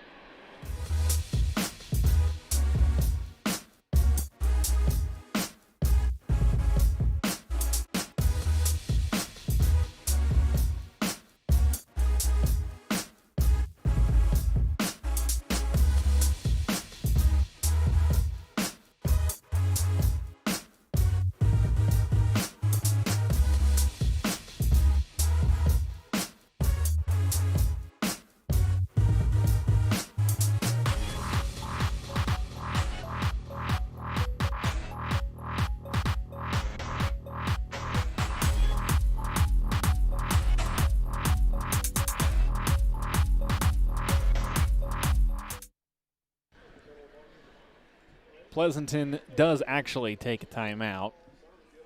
They'll have it 4th down and about 9 from the 10-yard line. Well, you know this is a big play because they bring the starting quarterback, Craig Kingston, back in. So Kingston is going to be rushed, throws it up, throws it into the hands of a defender, and right through the wickets. Colin Winklebauer had his hand there, but it'll fall to the ground harmlessly. Well, that's kind of one of those situations. It's 4th down. I mean, he had a lot of green grass in front of him, but in a game like this, the score the way it is, probably the best case scenario for both teams. But, you know, Winklebauer, he's in there in relief. He wants to get that interception and run back the other direction too. That'll bring us to the end of the 3rd quarter. We'll head to the other side of the field. Sandhills Thedford with the ball. And that is the end of the 3rd quarter with your score, Knights 65. Knights on top here and can now appropriately look into the playoffs, and be a lot of great football coming up. Area football-wise, obviously without everything being confirmed yet, potentially could be a lot of Western and Central Nebraska teams making it into the playoffs. You count Burwell and somewhat Myrna. Arcadia Loop City, I think, is right on the fringe. Pleasanton. Litchfield. Yep, Ansley Litchfield. You've got close to 8 teams that are right on the fringe as far as Class D and C schools in the area, and that's just great for Central Nebraska football. You know, obviously all these teams kind of go throughout the year beating each other up out on the field, and then they kind of all go their separate ways and try to meet in the quarterfinals and semifinals in the playoffs. So it'll be fun. We've got a lot of good area representation for Central Nebraska, and you got a sprinkling of some Western Nebraska teams in there as well, but kind of get more into 6-man football when it comes to that. We got some really good 6-man football teams around the 2-hour drive area of Central Nebraska too. I believe Cody Kilgore, who's part of the Mid-Nebraska Activities Conference, sitting at number 1, I believe, in a couple different rankings. Looking to head back to the playoffs this year. Cox under center. He'll hand it off to the second man through. That's Connor Cooksley. Cooksley is going to take on a couple of hits. We've got flags all over the place as teammates are absolutely jacked for Cooksley. Well, you saw him come off the edge, and all the Sandhills Thedford Knights over here on the near side bench were super pumped. All the coaches are smiling. They were happy to see him get that run opportunity. The face mask was pretty obvious, but I think that other flag that came in was for that as well. It was that obvious. It came from 2 officials on the field. So they'll add yards, I should say. Should be 15 additional on top of the run. Is probably could hear the bench for Sandhills Thedford. They were just going crazy, as the penalty will put Sandhills Thedford into Pleasanton territory. So I had Connor down for 13 yards on that rush, so Knights would love to give him another one of those. Well, hand it off. The option looked like Kyle was trying to pull it out of the belly of Carson Cooksley, but Carson kind of clamped down and was able to pick up the yard. So gain of 3, bring up 2nd down for Sandhills Thedford.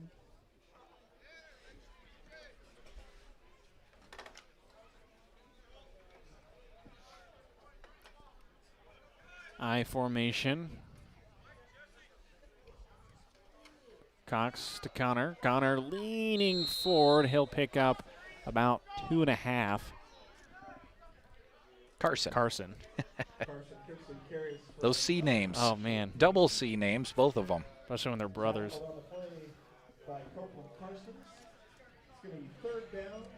And then the man that made the tackle on the other side, you can't forget that because his name is Copeland Karstens. So you've got Carson Cooksley, tackled by Copeland Karstens.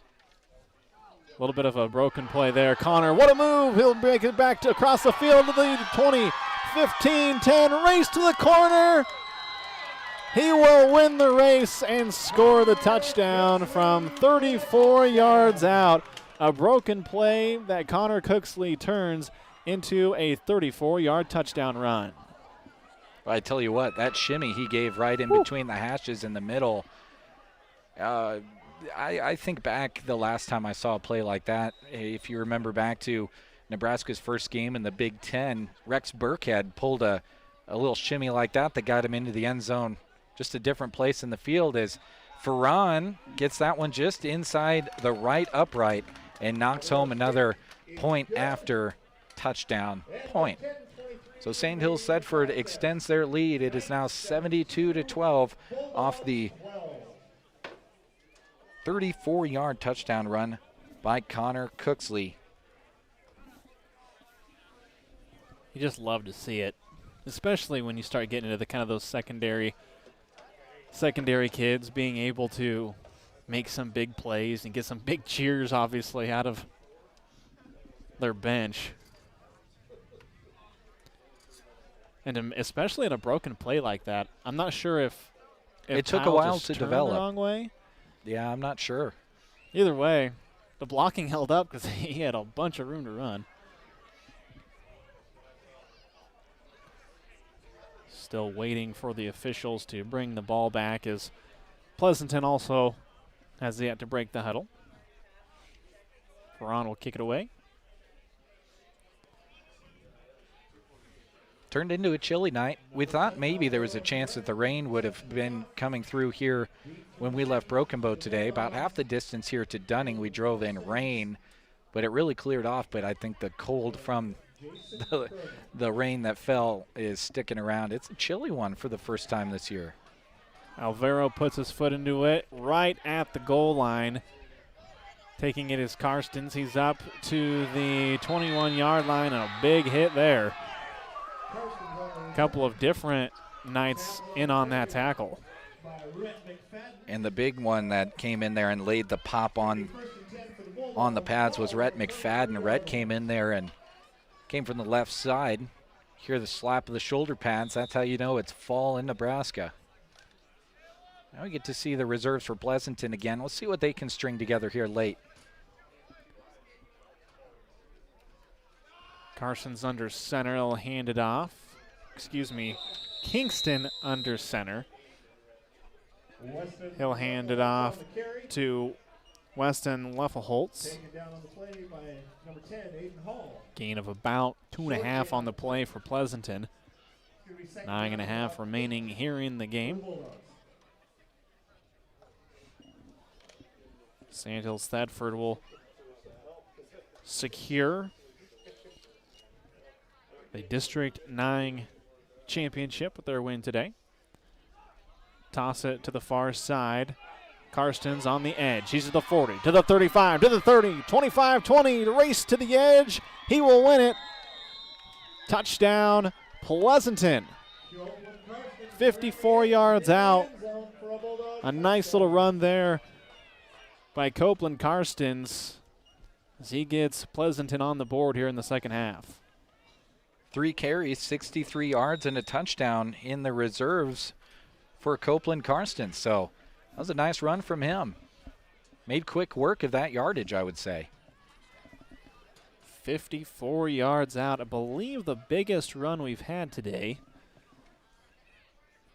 So look to tack on 2 more. Looking to pass. Throws it to the near side. Just over the outstretched hands of Michael Geisler.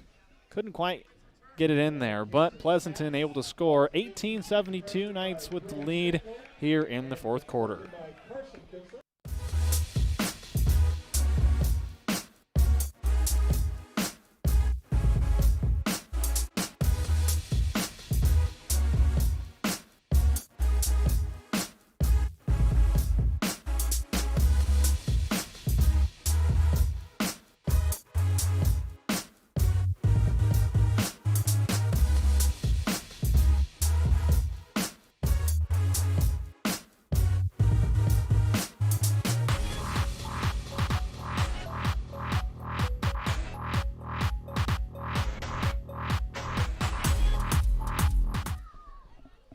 Pleasanton 54-yard touchdown run by Copeland Karstens.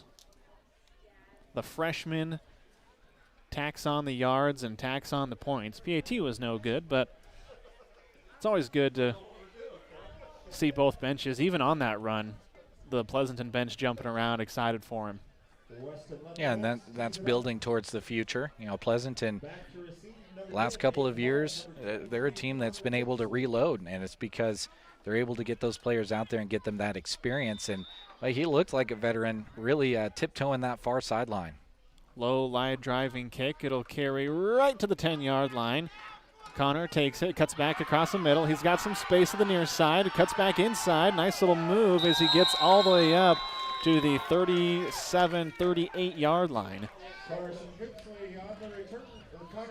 Unbelievable. He's got some moves. Lateral movement is pretty good there by Cooksley. Yeah, the return game is strong for him as well. He likes that side-to-side shift. Kind of doesn't do the spins or, you know, the speed to the side. He just kind of does it all with the shift. And now he's over here on the near sideline. He's got his hands on his hips. Sandhills Thedford going to bring in Keegan Schaefer to be the halfback. Second man through and getting the handoff is Schaefer. They'll give him 1 yard, basically leaned forward for the 1 yard. Met in the hole by Gage Sweeter. Short gain on the play, second down next. Tell you what, the size for Pleasanton on the line, offensively and defensively, doesn't really stop with their starters. No. They've got some big boys down there. Right now, the speed's just been a little bit too much. Sandhills Thedford is really pushed forward. As speaking of pushing forward, Carson Cooksley picks up 3 on the play, bring up 3rd down and long for the Knights. Preston Moshkin-Ross will come into the game. Have a little bit of confusion as Sandhills Thedford is making lots of different shifts. The key is to just have 8 men on the field when that ball is snapped. Been a fairly clean game penalty-wise, speaking of having the right personnel on the field. Cox will go under center, got to snap it, tosses it. Taking it on the outside is Schaefer. Schaefer to the edge. We've got a flag. He's into the end zone, but we've got 2 flags, in fact. One at the 38-yard line and another one at the 29. Probably coming back. Oh, and Schaefer turned around and he saw the yellow flags on the field and he went, oh, no, that cannot be good. He was feeling that 38-yard run. He's still slapping the knee pads. I think the head official getting a good chuckle out of it, too, because I think as he was walking back to the huddle, he was saying something to his teammates like, guys, come on. It's like I have no touchdowns on my record this year. I want to add 1. That'll bring up 3rd and a mile for the Knights. Now, Kyle can throw the ball. We've seen him do that a couple times. You and Larry saw him with Ansley Litchfield, threw it around a little bit. See what he does here.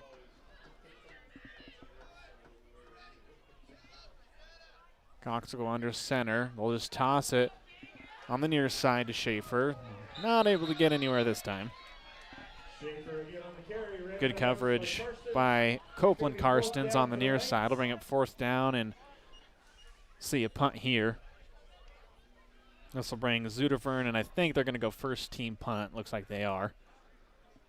So it'll be a line change for the Knights as they'll kick it away. These are the other things you can work on late in the regular season when you know you're making the playoffs. Well, and just as I say that, they make a late personnel change. Just having your first teamers ready, those line changes, and all of that being crisp and clean and quick. Hickman's going to punt it away. Nice spiraling kick. And then picking it up at the 18-yard line after the deflection. I believe that's Caden Hakey. It is. I'm not sure you can advance a touch ball, to be honest. Yeah, and they're in fact spotting the ball at the 12-yard line. So once that ball is touched, now in other levels, higher than high school football in Nebraska, that can be advanced, obviously, because that would be a muffed kick. So Sandhills Thedford will have the ball at the 19, though. And you know what? That's pretty much like a long pass play, essentially, when it all comes down to it. So they'll put the reserves back out there, and they'll see what they can do. 5:20 to go in the fourth quarter, but that clock is going to keep ticking a lot of the time. You feel for, I think it was Leffelholtz was back there to take it. He settled underneath and then kind of bailed the last second, but was just too late and just nicked him. Making his way up to the 15-yard line is Keegan Schaefer.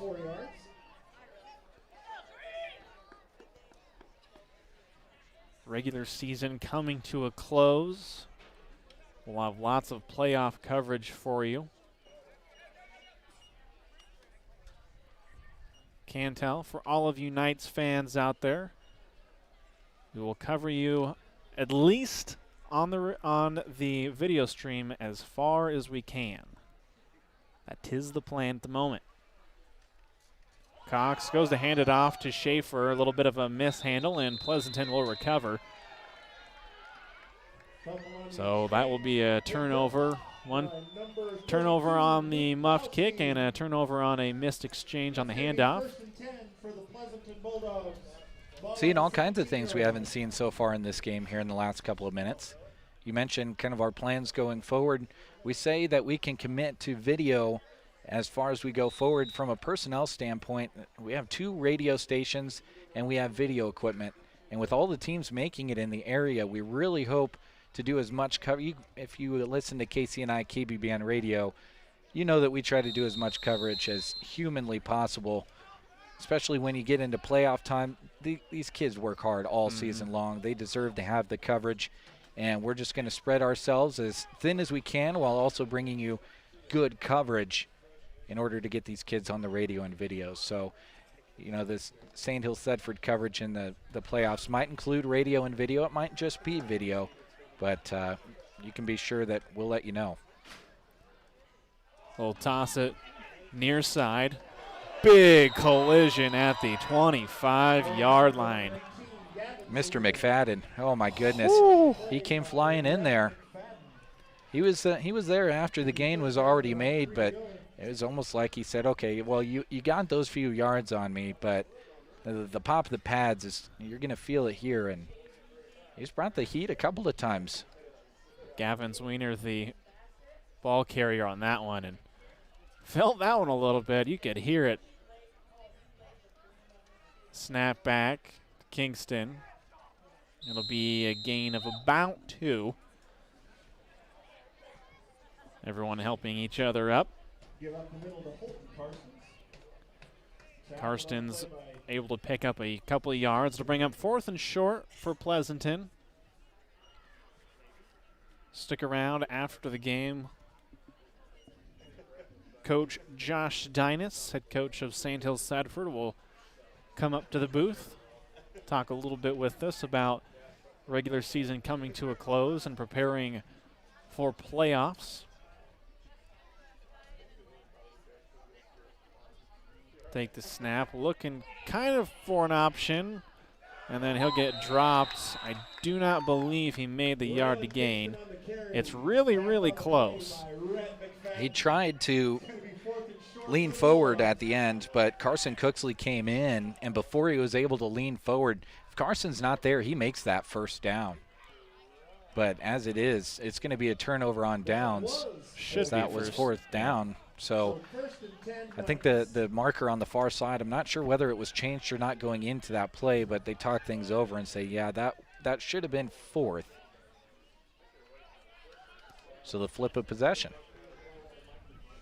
And with 1:15, see about maybe 2 plays,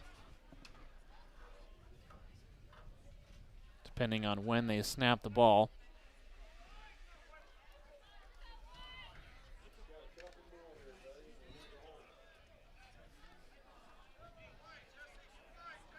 Got to snap it quickly as the play clock is starting to wind down. Give to Schaefer. Schaefer will fall forward. Believe they will have to snap it one time to end this ball game, but Sandhills Thedford is going to win this one. Their top dog in District 9.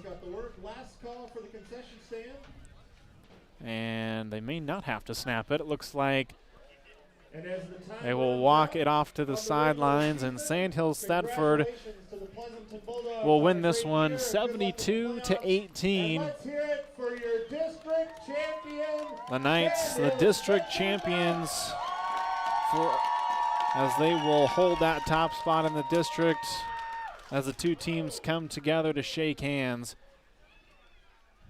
Pleasanton, a heck of a fight, but just a little bit too much Knights to handle here tonight. And the best of luck to both of these teams in the playoffs. Should be another great 2021 postseason. Well, you look at what Pleasanton did in the regular season, 6-1, and you know, the one team that they played that had a winning record was Ansley Litchfield, a team that they played to within 4 points. So Pleasanton is a very real and very talented playoff team. And you know what? I think they're one of those teams that, you know, you can look at their record throughout the regular season, and if people come in and underestimate them in the playoffs, they're a team that can make them pay. But Sandhills Thedford, yet another game where it seems like every single game that passes throughout the season, everyone's eyes open a little bit wider and wider to what Sandhills Thedford is accomplishing each week. And that's impressive to say, because a lot of the time they're only working against teams for, you know, about a half or maybe 3 quarters. Tonight, getting a little bit more in tune to things going into the playoffs, and I'd say they look like they're really tuned up, Gavin. Yeah, they're looking good, and you know, we've seen them throughout the season, and they just seem to get better and better. And you know, against maybe some lesser opponents, they kind of lose track a little bit. But coming into this game, there just didn't seem to be any doubt. They were focused. I mean, first off, you put up 72 points against a really good Pleasanton Bulldog team. I mean, the score is not indicative of how good this Bulldog team is. And you mentioned it. You sleep on them, they're going to catch you one of these times coming forward. So very excited to see kind of what Pleasanton does going forward. Obviously not in our coverage area, but always fun to see where as they progress on through the playoffs. Don't forget, we'll have Coach Dynas here in the booth. Also, we'll take a look at some of our stats. And we'll kind of peek around at maybe some other scores that might be going on. But don't go anywhere. We'll be right here in the booth. Come back. We'll have an interview coming up right here on Central Nebraska's Sports Source.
back up in the booth as we're joined by head coach of Sandhills Thedford, Josh Dinas.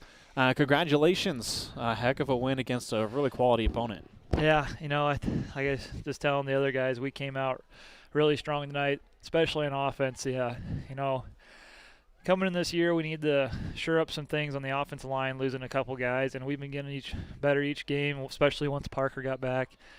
And then having like Brady and Rhett rotate in there, it's been a lot better for us. And tonight, it just really clicked. Last week we were a little sloppy, and I told the guys we had to be a little better tonight, and we really were. Like I said, we hit some of those plays through the gap pretty well.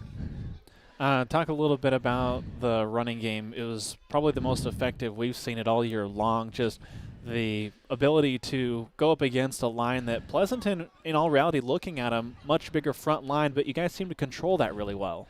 Yeah, the Klein kid, God, he's a monster, and he's got a bright future ahead of him. And then those other two guys, they're not little by any means either. And, we talked about all week that we have to really engage right away from the start, and we can't be hesitant on our blocks and stuff. And, like I said, I was really impressed with, especially from tight end to tight end, just how well those guys blocked tonight.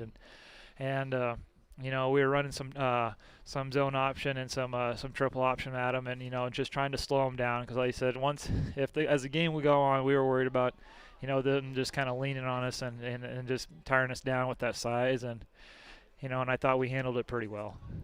Went for Pleasanton, obviously a phenomenal athlete. Talk a little bit about your defense being able to corral him and just prevent him from breaking anything loose. Yeah, he's an explosive kid too. He's kind of similar to Trey, where he's pretty fast and doesn't need a whole lot of room to get up to full speed. And our big focus this week was just trying to take away the explosive play from him. We figured he'd get a couple tonight, and he had some really nice runs here and there a little bit. And you saw on kickoff just how deadly he can be once he gets a little bit of space. So, we understand that he's a really good player, and they have a really good offensive line, and that they were going to have a few good plays here and there and that stuff. We just had to limit just how many they had overall. And, and overall I thought we did that. Defensively, we played really good this whole year, especially our run defense. Our run defense is pretty stout, I feel like. And, we got to keep getting better. There's always things that we can improve on, and we're going to try and get those things corrected. We had a couple silly assignment mistakes there in the first half that we just got to get corrected, and then our young guys made a similar mistake there in that long touchdown when they got in. So we got things we can definitely work on. You finished the regular season perfect, atop of your district. Now you look at playoffs, obviously without any assignments. As you were in the huddle talking to your team, what do you tell them, after you've now finished at the top, looking forward, what do you tell them to kind of say, hey, we finally made it to this point, but we got to refocus? We have such a veteran group. Last year we had 6 seniors. This year we have another 6 seniors, and, these kids have played a lot of football, and then last year just making it all the way to the finals. And like I just mentioned to him in the huddle, I said, guys, the regular season's over. It's win or go home. And, and these kids are hungry, and, they got a taste of it last year, and they didn't quite finish how they wanted to. I think they're pretty motivated. I think they're pretty focused now going in. That's one thing that we kind of talked about this week, especially coming off kind of a sloppy performance against Sandhills Valley. And I thought that showed that tonight. So hopefully we can just kind of continue that next week into practice and just stay dialed in. Perfect. Well, congratulations, Coach. The top of many, many lists, and good luck in the playoffs going forward. Yep, thanks, guys. Appreciate it. Again, that's head coach for Sandhills Thedford, Josh Dinas. And now district champions, they will await their fate on Saturday as they will see who exactly they play, where, and when. We'll have the coverage right here on Facebook, Twitter, and YouTube at the bare minimum. We'll cover those nights through the playoffs. Well, as we wrap things up here, Jeremy, it was obviously a dominant performance by Sandhills Thedford, 72-18. Kind of get your final thoughts. Well, I think I've got to echo what Coach Dinas said. Their defense played well all throughout the year. You look at their offensive numbers, of course, it's impressive to see the yardage that they put up, and much of the time those offensive starters playing a half or even less than that in a game where they're scoring as many points as there are. But you look at the points that they've allowed, the most points that anyone scored on them this season was tonight, and it was against a 6-1 team that takes care of business against opponents in Pleasanton. So, they allowed 16 points to South Loop, 14 to Mullen, and besides that, it's all single digits or shutouts. This defense is the real deal, and you look across the field and see the offense can get things done as well. It's a very dangerous Sandhills Thedford team, and I like what Coach Stein has said, about it's win or go home now, boys. And his message to his team is simple. And when you've got an older team that's been around the block, that experience being runners-up last year and knowing what the grind of the playoffs is like is going to serve them very, very well going into the playoffs. Simply put, they're the team to beat. They'll be right at the top, and we look forward to covering them all playoff long. 72-18, Sandhills Thedford with the win over Pleasanton.